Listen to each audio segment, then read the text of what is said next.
নমস্কার বন্ধুগণ, এই আমার পুরনো বাড়ি। আজ আমি বাপের বাড়ি এসেছি। এটা আমাদের পুরনো বাড়ি, পুরনো আদি বাড়ি।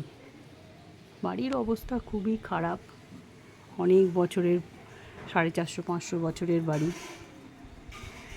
ধ্বংসস্তূপে পরিণত হয়েছে। সবাই চলে গেছে পরিবার থেকে, মোটামুটি এখন আর কেউই থাকে না ধরতে গেলে। শুধু একজনই আছে, আমার ছোটো কাকিমাই থাকে এখানে একা, আর সবাই আসা যাতায়াত করে।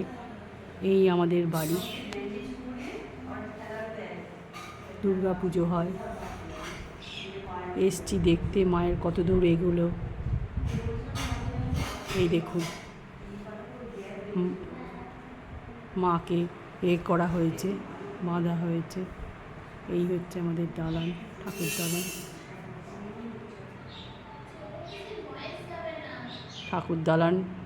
ঠাকুর দালান এইটা আমাদের।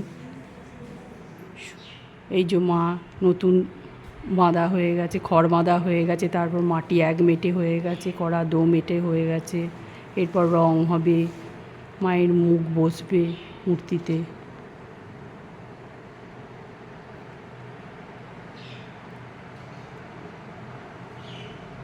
যখন মাকে একদম পুরোপুরি সাজানো হয়ে যায়, পঞ্চমীর দিন থেকে স্টার্ট হয় সাজানো, পুরো ষষ্ঠীর দিন পুরো মা কমপ্লিট হয়ে যায়, তখন অন্য রকম রূপে মাকে আমরা দেখতে পাই। দালানটা একবারে জমজম করে ওঠে, তখন লোকজন সবাই, আত্মীয় স্বজন সবাই এসে উপস্থিত হয়।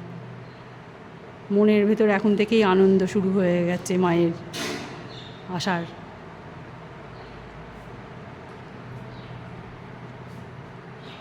আজ এই পর্যন্ত বলে শেষ করলাম। আবার রং টং করা হোক, মায়ের মুখ প্রতিষ্ঠিত হোক, তখন আবার নতুন করে আবার একটা ভিডিও দেবো।